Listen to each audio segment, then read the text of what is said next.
Olá pessoal, tudo bem? Eu vou colocar o tema aqui da nossa live.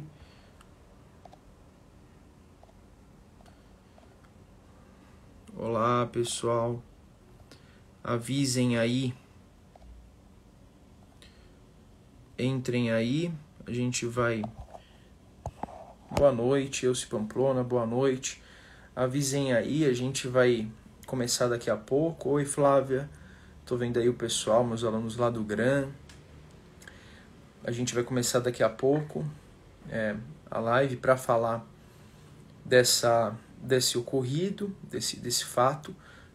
Então, boa noite. Olá pessoal, tudo bem? Entrem aí. Obrigado, Gabriel, obrigado pela honra. A gente teve uma conversa até, né, Gabriel, agora em off. Então eu já te antecipei alguns argumentos aí pra gente poder, que eu vou trazer, tá? A ideia aqui, tá, pessoal, é fazer uma análise jurídica da tipificação, expor um pouco a discussão sobre as qualificadoras, fazendo essa análise, tá? Então esse é o nosso objetivo. Aqui eu não vou fazer uma análise de ciência política, por que o país chegou a esse ponto? Não, tá? Eu vou fazer uma análise jurídica da tipificação para que a gente saiba exatamente o que... Oi, Diana, tudo bem? Diana que refez o Insta só para me assistir, obrigado pelo carinho. Eu coloquei, tá? Eu vou até deixar aqui. Eu coloquei a denúncia no meu grupo do Telegram. Para quem não viu, se você digitar lá no Telegram, Prof. R. Pardal, ou se você acessar pela bio do meu perfil, você vai ter acesso ao grupo do Telegram. E lá você tem o teor da denúncia, tá? Então, vocês lá vão ter acesso ao teor da denúncia. Eu pedi, o que fiz basicamente? Eu pedi para que vocês, eu coloquei essa denúncia para vocês poderem acompanhar também. Porque eu vou explicar como é que se deu essa acusação e aí a gente vai analisar a tipificação que foi dada, tá? E aí, para a tipificação que foi dada, um ponto importante, eu vou fazer aqui uma discussão dogmática, jurídica, tá? Eu não vou me valer de argumentos de autoridade, no sentido de, eu tô certo porque o delegado tipificou assim, ou então eu tô certo porque o promotor tipificou assim. Esse tipo de argumento, que é argumento de autoridade, desde Aristóteles já se dizia que é o argumento mais limitado, né? Porque você acaba com o raciocínio. Quando você diz está certo porque a autoridade tal disse isso, você está usando um argumento que na verdade impede qualquer raciocínio. Então é o argumento mais burro que tem. Aristóteles já dizia isso, né? Ele falava do topoi de autoridade. É o argumento mais tosco que tem, né? Porque eu vi gente falando, eu tô certo porque o promotor denunciou por motivo fútil, né? Isso é um argumento que não é um argumento, né? Isso é um dogma, né? Não é um argumento, isso é um dogma, né? E é de autoridade, então ele não é um argumento inteligente. Então a gente vai discutir de maneira inteligente as qualificadoras para que a gente possa aqui debater. Como eu falei, eu coloquei a denúncia no meu grupo do Telegram, então vocês podem entrar lá. Vocês vão ver que apareceu lá um link no meu Insta, né? Professor Rodrigo Pardal. É um site para vocês poderem se inscrever, que aí vocês vão ter acesso a uma aula gratuita minha e a um material meu, tá? Então se inscrevam lá, Professor Rodrigo Pardal, tá lá na bio do meu perfil, que vocês vão ter acesso a uma aula minha, gratuita, que eu vou gravar, disponibilizar, é uma aula que eu vou gravar, então aula nova e tal. E também vão ter acesso a um PDF que eu vou mandar para vocês, tá bom? Então se cadastrem lá para vocês terem acesso a materiais gratuitos. Pois bem, galera, como eu disse, eu coloquei a denúncia no meu grupo do Telegram. A gente... Oi, Luiz Durso, tudo bem, Durso? Como é que tá? Grande abraço. Aí o Durso que foi no lançamento do livro lá da Ridel, semana passada, foi prestigiar a gente. Então, grande abraço, Durso. Então, pessoal, eu coloquei a denúncia no meu grupo do Telegram. Eu vou começar aqui a mencionar aí... Oi, tudo bem? Não, Durso, eu sou calmo. Eu só não compactuo, cara, com injustiça. Eu realmente me incomodo com injustiças, com discriminações, com situações que deixam alguém numa situação complicada. Eu não consigo passar isso para mim não passa desapercebido. Quem me conhece sabe, eu não consigo lidar com, né, com situações de injustiça, de discriminação. Realmente eu fico bastante incomodado, né? Eu acho que o problema é quem não se incomoda, não é quem se incomoda, né? É o meu jeito, né?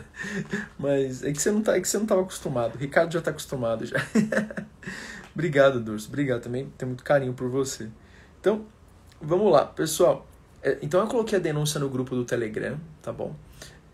De modo que a ideia aqui é que eu coloquei antes para vocês terem acesso ao material, para vocês terem acesso ao documento, tá bom? Galera, basicamente, o que a gente tem de importante aí? Essa denúncia, ela começa mencionando que o réu, e aqui eu tô com ela aberta, tá? Então quem tiver com ela aberta, quem não pegou ela no grupo do Telegram, pega lá rapidinho, tal, né? Então, o que acontece? Essa denúncia, ela menciona lá que o réu, que é o denunciado, ele percebeu, ele é um funcionário da Associação dos Empregados, estava havendo uma confraternização, aí ele percebeu pelas câmeras que havia uma festa, e que essa festa tinha uma decoração alusiva ao Lula e ao PT. Veja, eu só estou descrevendo o que está na denúncia, tá, pessoal? A gente vai fazer uma análise, eu não vou discutir aqui por que o país chegou nesse ponto de intolerância política, eu não vou fazer uma análise político-partidária ou uma análise de ciência política, até porque não é minha área. Eu vou fazer uma análise da denúncia, eu vou explicar para vocês quais foram os fatos mencionados, por quê? Porque esses fatos depois vão limitar a acusação. Então, os fatos delimitados, os fatos descritos na denúncia, eles vão delimitar depois toda a acusação, esses fatos que vão ser objeto de prova. Então é muito importante que a gente tenha em mente que esses fatos que estão na denúncia são os fatos que depois vão ser objeto de análise durante todo o rito do júri. Primeira fase do júri, segunda fase do júri. Então essa moldura fática que está na denúncia vai delimitar toda a acusação. Tá? Então a tipificação vai se dar levando-se em conta essa moldura fática. E aí o que está na denúncia do Ministério Público, que está no meu grupo do Telegram para vocês?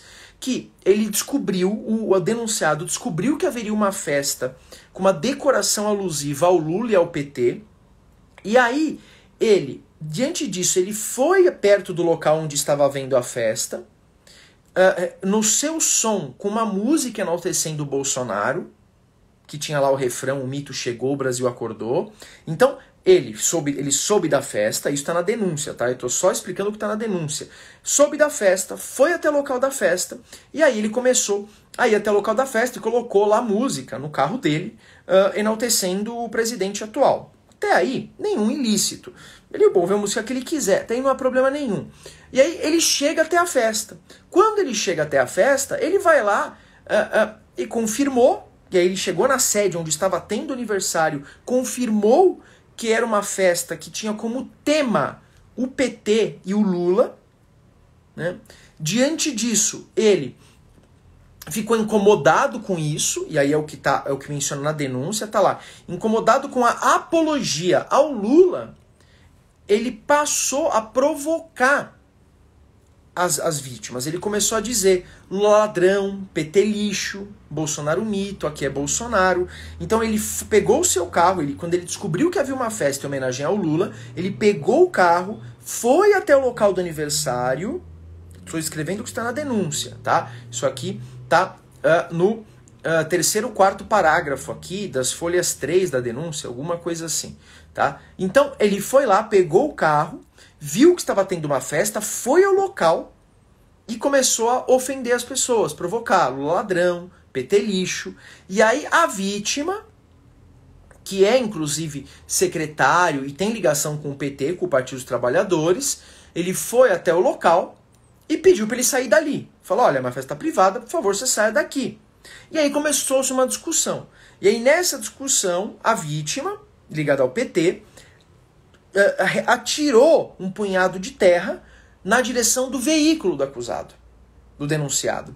E aí alguém interveio, a companheira da vítima, do ofendido, interveio e pediu para eles pararem. Aí a vítima disse, o denunciado disse, olha, eu tenho arma de fogo.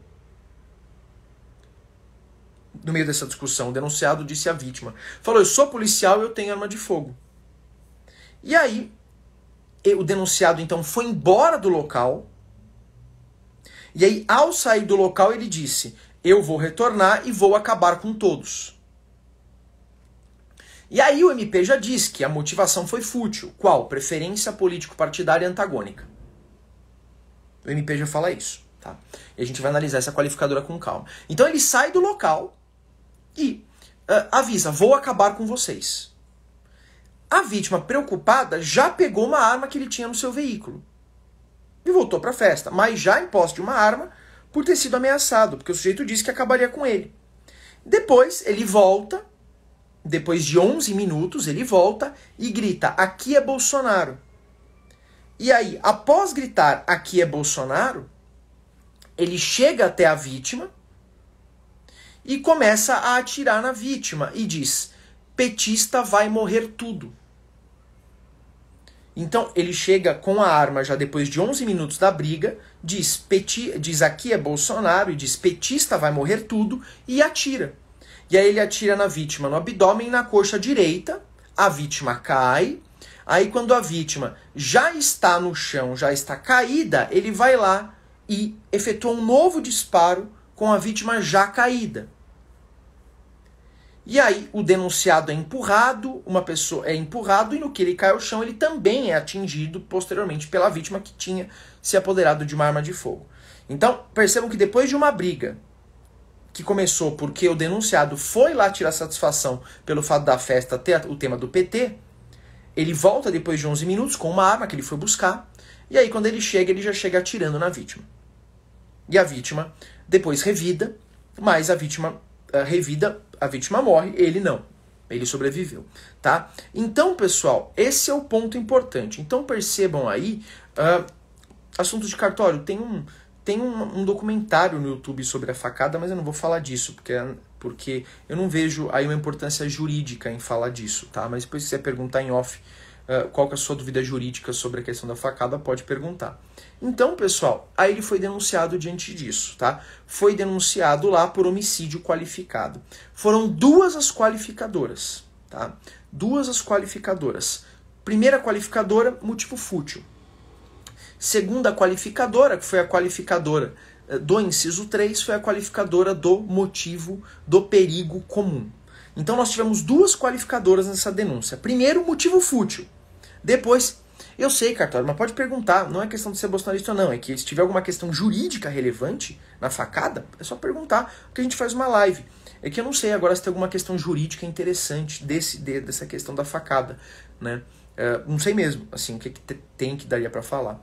Então, nós tivemos duas qualificadoras, o motivo fútil e o perigo comum, tá? Eu vou começar falando, primeiro, eu vou fazer o seguinte. Alguns me falaram crime político. Pessoal, crime político é uma categoria... Eu vou falar primeiro da questão do crime político, que muita gente está confundindo, tá? Primeiro da questão do crime político. Então agora que a gente explicou a denúncia, explicou a acusação, por quê?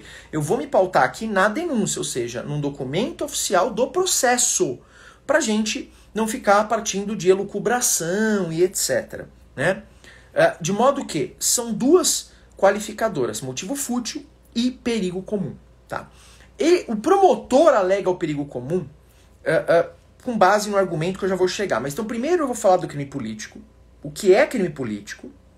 Depois eu vou falar das duas qualificadoras, tá? Vou começar pelo perigo comum, que é mais simples, e depois eu falo do motivo fútil. Então, pessoal, crime político. Quando a gente fala de crime político, a gente está falando de uma categoria muito específica. Os crimes políticos antes eram previstos na Lei de Segurança Nacional, a Lei 7.170 de 83.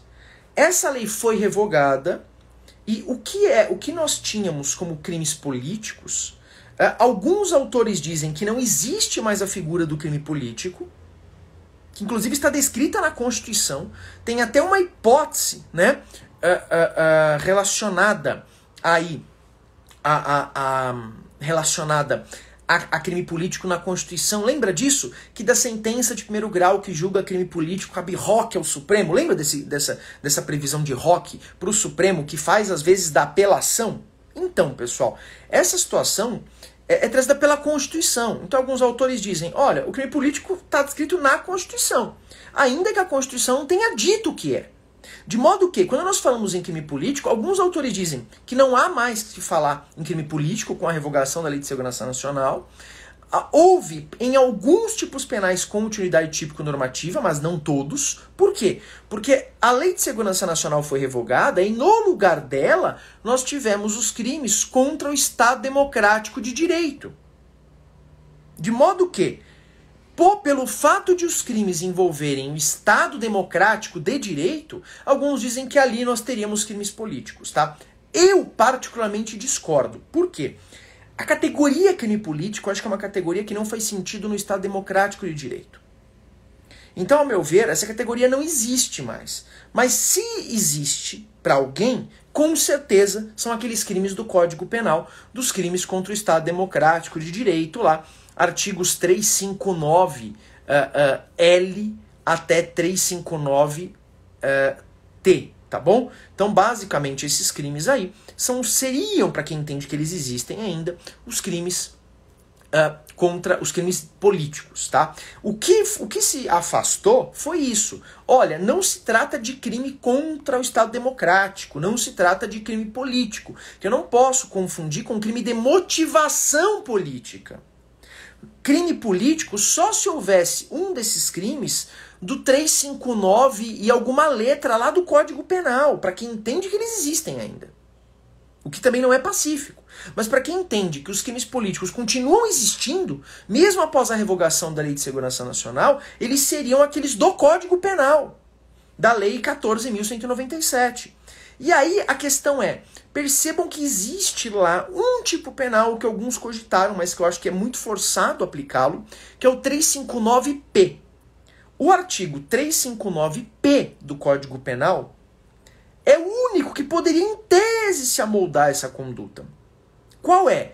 359P, que é restringir, impedir, né, ou dificultar com emprego de violência física, sexual ou psicológica o exercício de direitos políticos a qualquer pessoa, em razão de sexo, raça, cor, etnia, religião ou procedência nacional. Qual que é o problema? Por que eu acho que não incide esse tipo?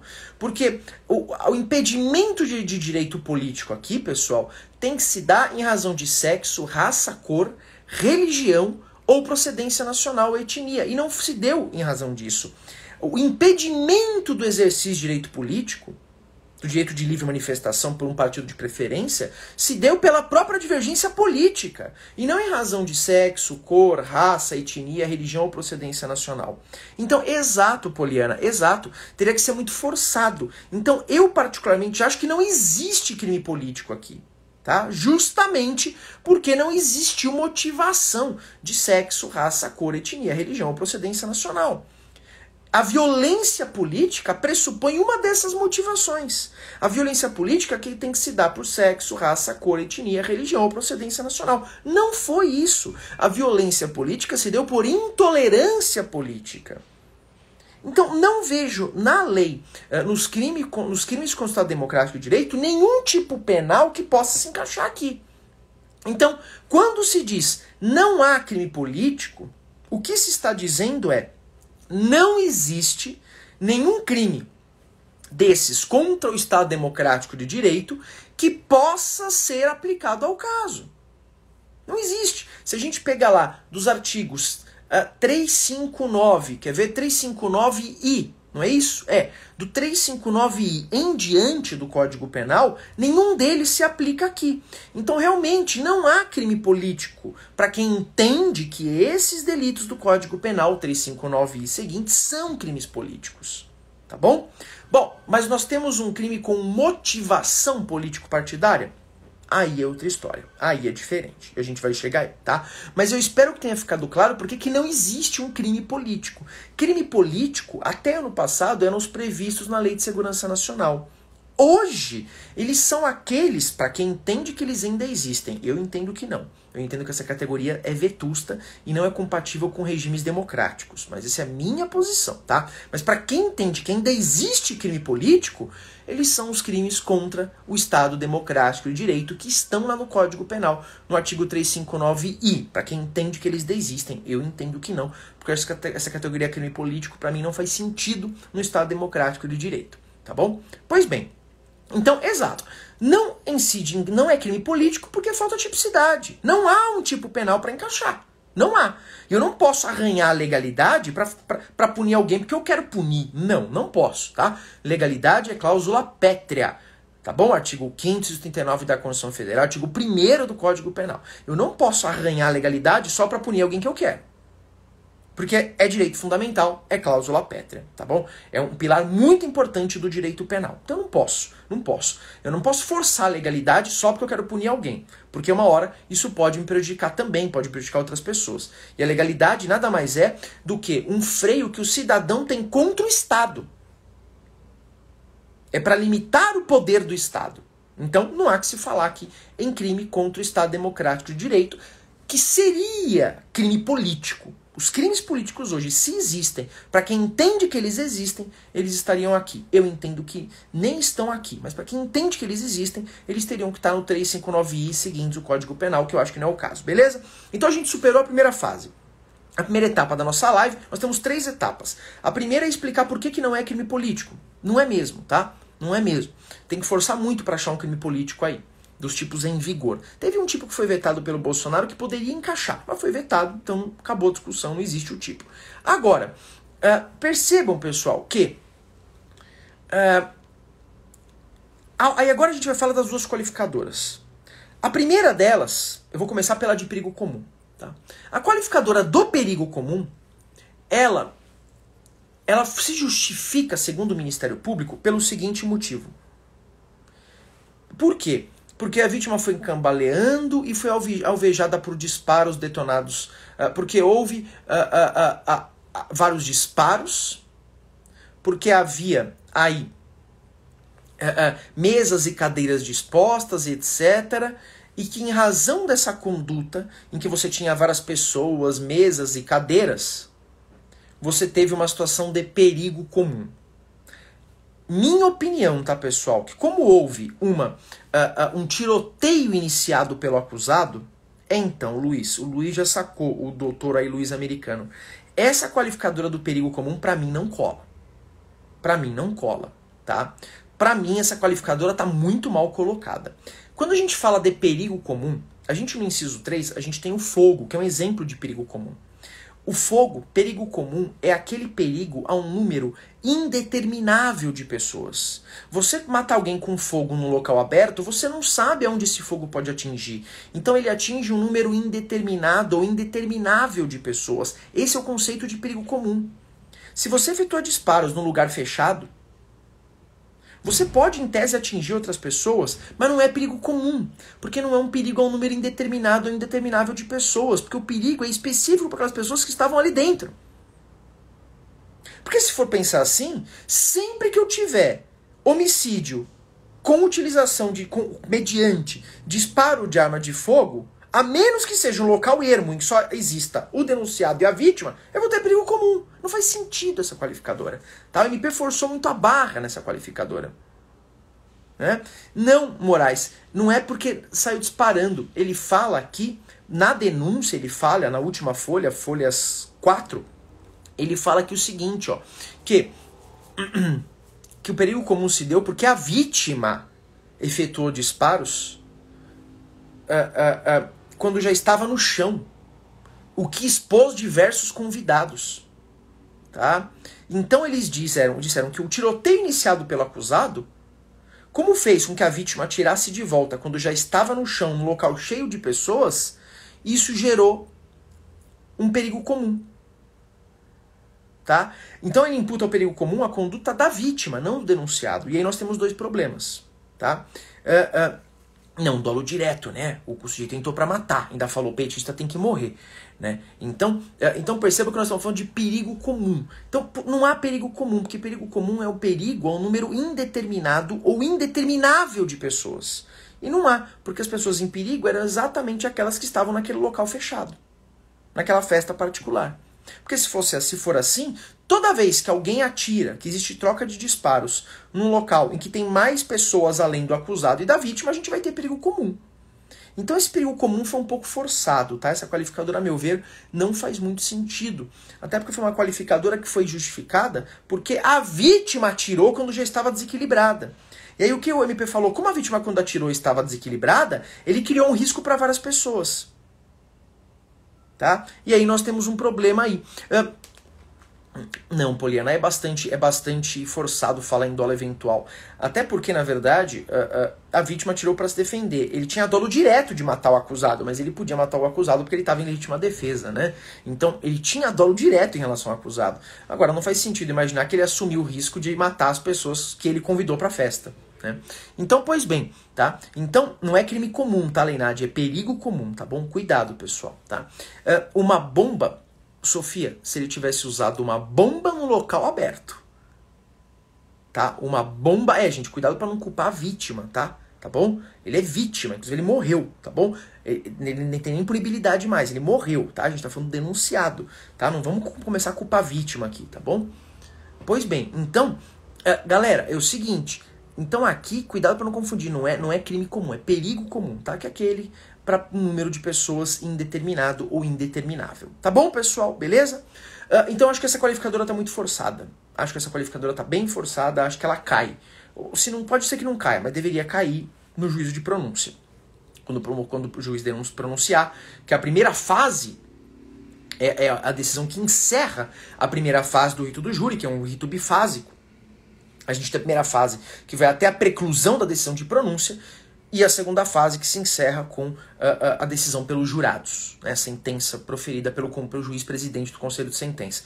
Nessas duas fases, o juiz, na pronúncia, ele tem que fazer um filtro das qualificadoras. Na prática, eles não fazem, eles deixam passar. Eles falam, não é o momento adequado, mas eles deveriam, o juiz deveria filtrar a qualificadora equivocada. Me parece que... E isso, a Mari falou, gente, perigo comum é difuso, ou seja, aquele que se dá para um número indeterminado, indeterminável de pessoas. A questão não é jogar uma bomba. Se eu jogo uma bomba numa sala trancada em que existem 3 pessoas, eu tenho perigo, mas não é perigo comum, porque a sala está trancada. O número de pessoas que pode ser atingido por aquela bomba é determinado, tá? Agora vamos falar do motivo, galera. Vamos falar da qualificadora do motivo, né? O delegado colocou motivo fútil. Depois veio o professor Zé Fernandes aí, tudo bem? Grande abraço.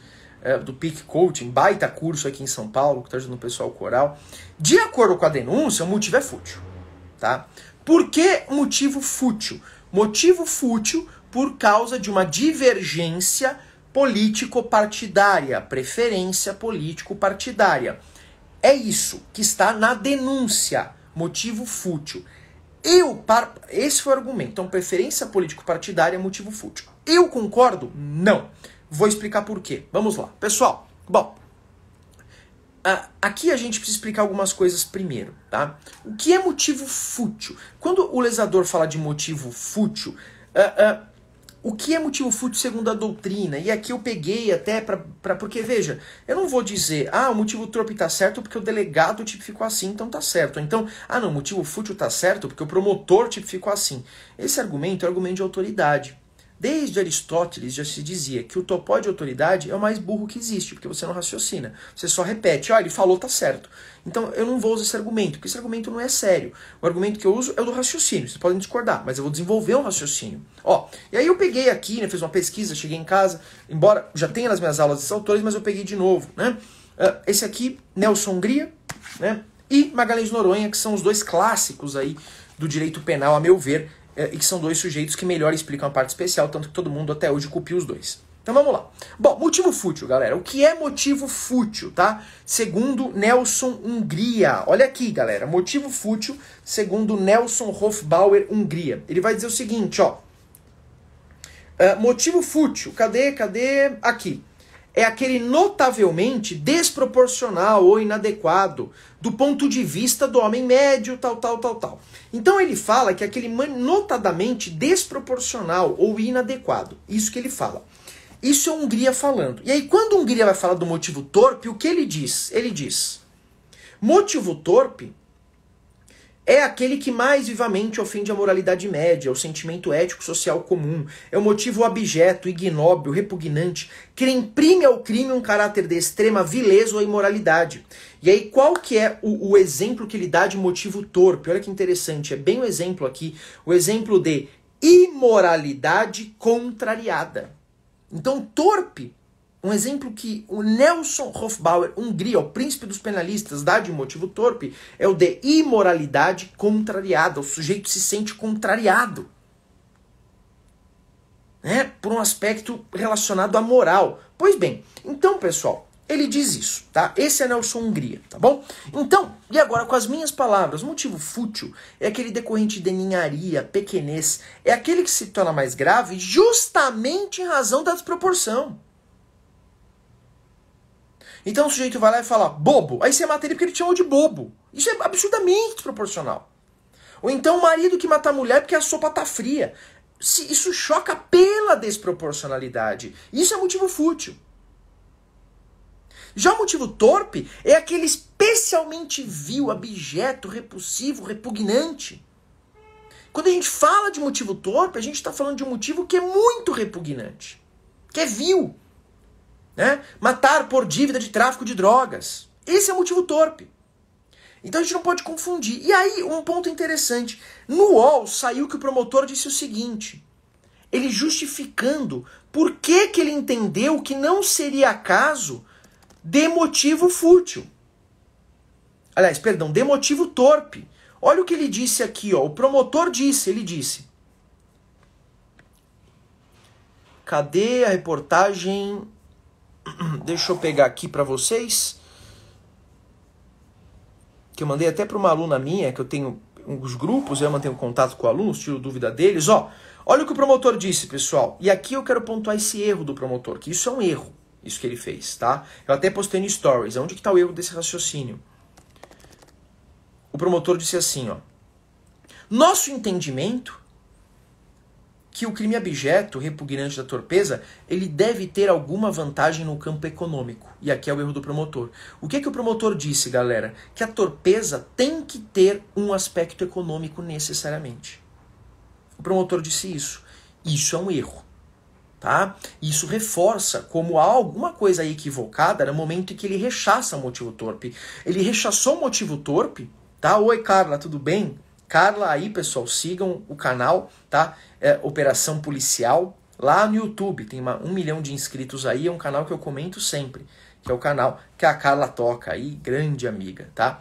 Então, pessoal, veja, o motivo torpe, segundo o promotor, é aquele motivo que tem que ter uma relação no campo econômico. Tá errado, isso tá errado. Tá? Ah, isso é uma posição minoritária, né? Isso não é um entendimento, isso é um desentendimento, isso tá errado. Por quê? Eu vou explicar por que está errado e vou explicar por que ele fez essa confusão.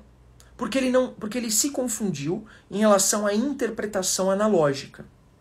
Ah, você está falando que ele se confundiu? Gente, não tem melinda, eu estou criticando ideias técnicas, tá? Veja, eu tô falando de dogmática, né? Então, da onde ele tirou isso, André? A sua pergunta é muito perspicaz, eu sei onde ele tirou isso. Sabe de onde ele tirou isso? Se você ler o Código Penal, como é que está escrito lá? Paga ou promessa de recompensa ou outro motivo torpe. Por existir a expressão paga ou promessa de recompensa, ele extraiu essa conclusão de que o motivo torpe... Oi, Luana, tudo bem? Tudo bem, Luana? Se quiser entrar aí, fica à vontade. Ele extraiu essa conclusão de que o motivo torpe teria que ter uma conotação econômica. E aí que está o erro. Qual que é o erro, pessoal, que a gente tem aqui? Né? Que as pessoas precisam começar a focar. Pessoal, ó, por que está errada a afirmação do promotor de que o motivo torpe tem que ter uma orientação econômica? Aonde que está esse erro? Galera, é o seguinte. Quando a gente fala desse dispositivo que está lá, paga ou promessa ou outro motivo torpe. Querem outro exemplo? Prestem muita atenção aqui, tá? Que é um raciocínio mais sofisticado, tá? Obrigado, Luana. Obrigado. Se quiser entrar aqui, só pra pra eu olhar pra você enquanto eu falo e sentir que tem mais gente, que eu tô vendo o rosto de alguém, fica à vontade. Então, onde tá o erro aqui, galera? É o seguinte. Isso, obrigado, Mariana. Obrigado. A mediante paga ou promessa de recompensa ou por motivo torpe. Isso é que se chama interpretação analógica, tá? O que é interpretação analógica? Eu tenho um rol de exemplos, paga ou promessa são exemplos, seguido, esse rol, de uma expressão genérica, que com o rol guarda a correspondência. Tá? Que com o rol guarda a correspondência. Bom, o que acontece aqui? É o mesmo exemplo do veneno. Veneno, fogo, asfixia, tortura ou outro meio insidioso ou cruel. Pessoal, quando o lesador coloca veneno e depois fala em meio insidioso, ele está dizendo que o veneno para qualificar tem que ser insidioso. Por isso que a gente diz que o veneno só qualifica se for ministrado de maneira sorrateira, por força da interpretação analógica. Mas percebam, é o veneno que tem que ser insidioso. Não é o meio insidioso que tem que ser necessariamente por veneno. Ele pode ser por qualquer outro meio. Então, é a paga ou promessa que é um exemplo de motivo torpe. A paga ou promessa deve ser interpretada à luz da torpeza. Ou seja, paga ou promessa são exemplos de motivo torpe. Os dois têm um aspecto econômico envolvido, mas são exemplos. Ou seja, outro motivo que não tem um aspecto econômico também pode ser torpe. Percebem?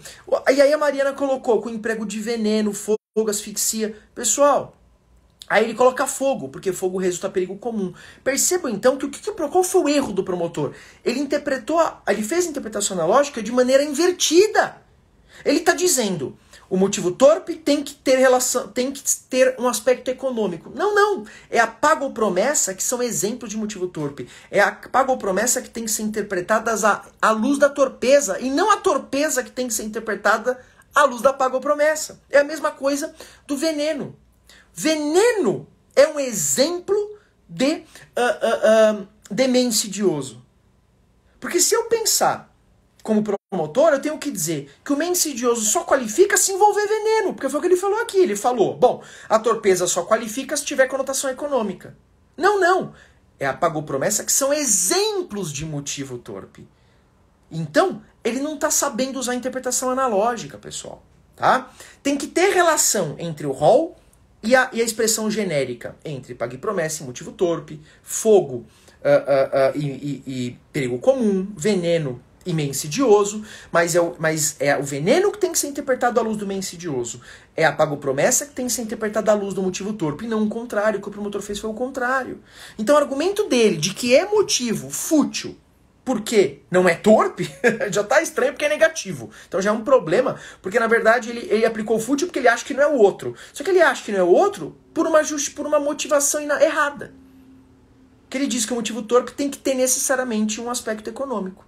Tá? Tudo bem, pessoal? Exato. Aí a Mariana falou, é porque você matar por dinheiro, que é o caso do homicídio mercenário ou sicário, é torpe, porque você está trocando a vida por dinheiro. Mas outras hipóteses de torpeza podem existir. Paga ou promessa de recompensa, envolver recompensa, é o matador de aluguel. Paga ou promessa é só uma questão temporal. Tudo bem, pessoal? Perfeito? Então qual que é o ponto aqui? O ponto é, me parece que está errado esse motivo fútil. Agora, por que eu acho que é torpe?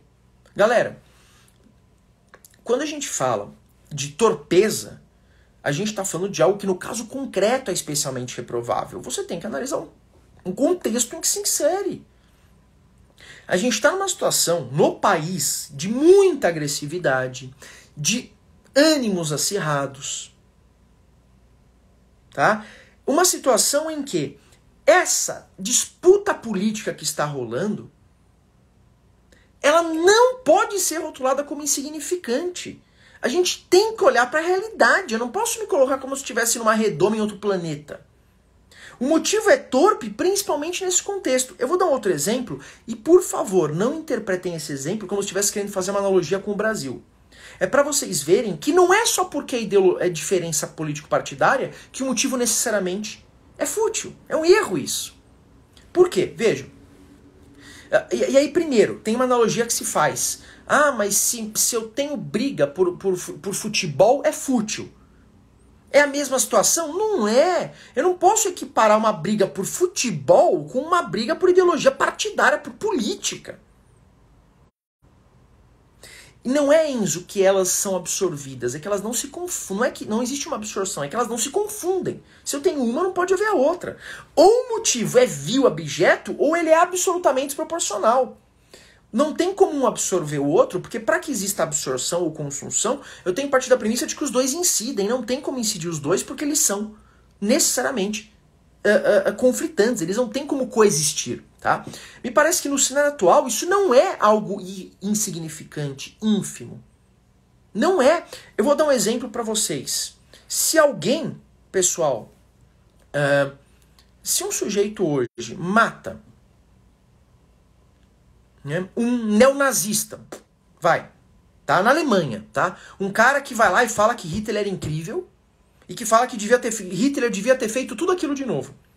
Vocês vão falar que isso é uma mera discussão político-partidária, que é um motivo fútil? Não. Não. Não é fútil. Pode até ser um relevante valor moral social, pode até ter um privilégio aí. Mas o que eu quero dizer com isso, galera? Que, na verdade, esse motivo pode ter qualquer coisa, mas ele não é ínfimo. Mas ele não é insignificante. Ou seja, eu tenho que analisar por fatores concretos. A doutrina costuma usar uma expressão que eu não... Mas é uma posição minha, tá? Que eu não concordo. A doutrina diz assim... que o exemplo do futebol, eles falam... no caso do sujeito que mata por briga de futebol, o motivo é fútil. Ainda que ele seja fanático. Vocês aprendem isso em preparatório. Eu ensino assim, porque é o que cai. Mas eu não concordo com isso. Por quê? Quando alguém diz que se existe uma briga em razão de futebol... o motivo é fútil, ainda que ele seja fanático... significa que nós temos que analisar essa qualificadora objetivamente. Então, quando alguém dá esse exemplo, que cai em prova, que é o que eu dou em cursinho há 200 anos, porque é o que tem que dar. Mas eu acho que tá errado. E vou explicar porque tá errado. Bom, briga por futebol é motivo fútil, ainda que ele seja fanático, porque a qualificadora deve ser analisada objetivamente. Gente, como é que eu analiso objetivamente uma qualificadora que é subjetiva? Ela é subjetiva. Ela diz respeito aos motivos do sujeito. Como é que eu vou analisar de modo objetivo uma qualificadora que é subjetiva? Então não faz sentido esse raciocínio. Mas é o que todo mundo fala, é o que cai na prova de vocês. Mas não faz sentido.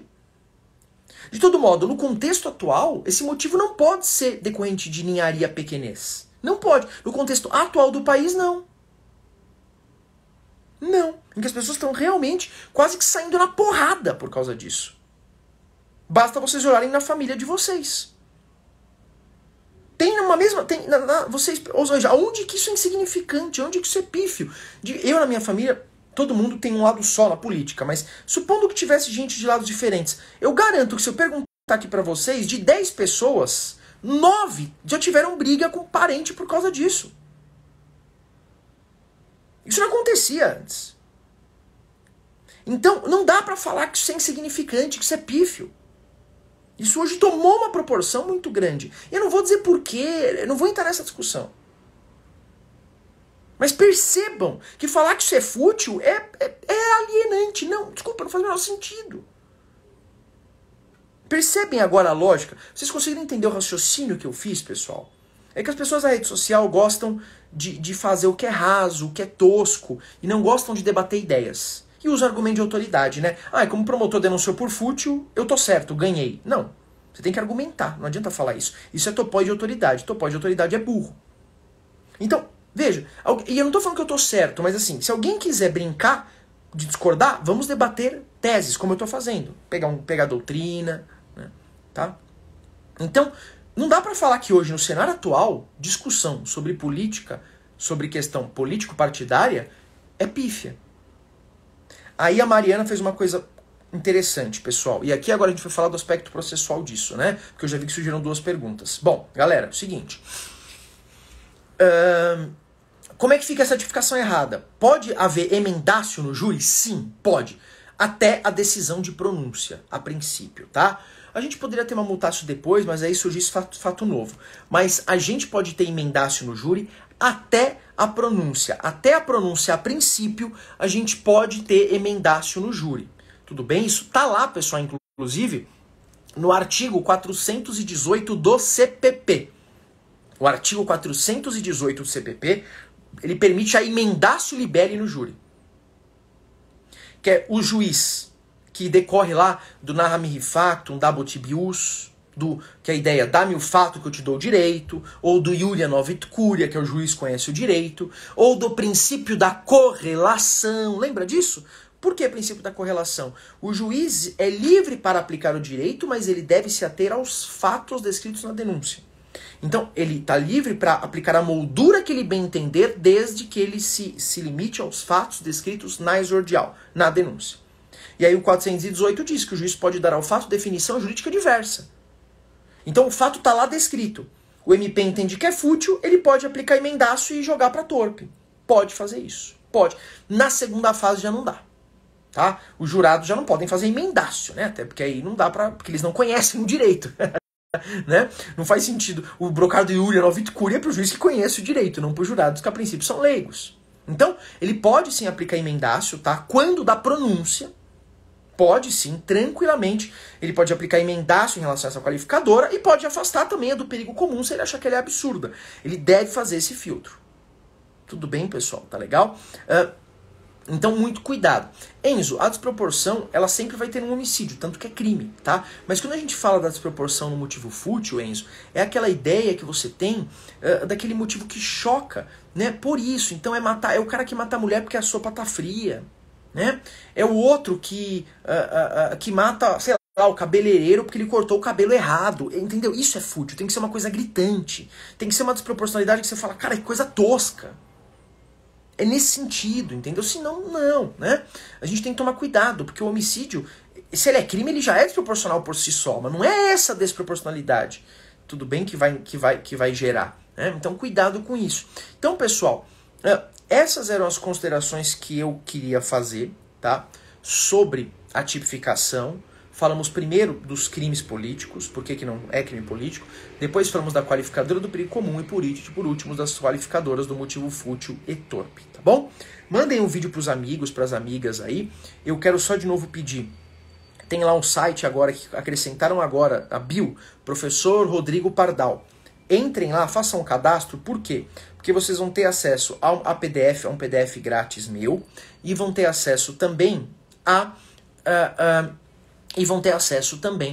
a uma aula gratuita minha. Então, se vocês se inscreverem lá, vocês vão ter acesso a um PDF meu e a uma aula gratuita minha, que eu vou gravar para vocês vão receber isso, tá bom? Então, se inscrevam lá, Professor Rodrigo Pardal, para mim vai ser muito legal. Eu vou ficar muito feliz, tá bom? E aí o Guilherme Bernardi perguntou, na prática tem diferença de fútil para torpe na dosimetria? Guilherme, na dosimetria não. Qual que é o problema? O problema aqui é o seguinte, né? O problema é que se a qualificadora está errada, ela pode ser afastada na segunda fase. E se ela for afastada, muda para homicídio simples. Deixa de ser hediondo, a gente tem várias características. Então, processar com a qualificadora errada aumenta a chance dessa qualificadora cair. E aí você perde a hediondez do crime, isso vai ter várias consequências na repercussão, na execução. Agora, importante falar só um detalhezinho de dosimetria. Caso essas duas qualificadoras sejam mantidas, lembra que eu tenho o concurso de qualificadoras? Havendo concurso de qualificadoras, então, a gente pode, Fábio, ter problema de dosimetria na frente. Não problema, mas tem duas qualificadoras, qual a solução que o juiz tem que dar? Se eu tenho mais de uma qualificadora. A qualificadora excedente, pessoal, ela vai figurar ou como agravante na segunda fase da dosimetria, se houver previsão no artigo 61, ou então, na primeira fase, ela vai servir para aumentar a pena base. Então, se essas as qualificadoras forem mantidas, como é que isso fica na dosimetria? A qualificadora excedente, porque uma qualificadora vai tornar o crime qualificado. Já a segunda qualificadora, ela vai ou funcionar como agravante, se estiver prevista como tal. Caso contrário, ela vai interferir na pena base, na primeira fase. E aí, lembrando que no júri, quem faz a dosimetria é o juiz togado, porque é uma análise técnica que cabe a ele fazer. Tá bom, pessoal? Então é isso. Eu agradeço aí pela atenção de todas e todos. O que precisar, só contar comigo. comigo, tá bom, pessoal? Essa questão de dosimetria é bem explicada no meu manual de penal da Ridel. Eu explico isso direitinho lá em detalhes, eu falo até da história da pena, é uma parte que eu aprofundei bem, tá? E é isso, e se inscrevam lá em Professor Rodrigo Pardal para vocês terem acesso ao material gratuito que eu vou passar, um PDF gratuito e também uma videoaula gratuita, tá bom? Tchau, tchau, pessoal, boa noite a todas e todos aí, grande abraço, tchau, tchau, pessoal.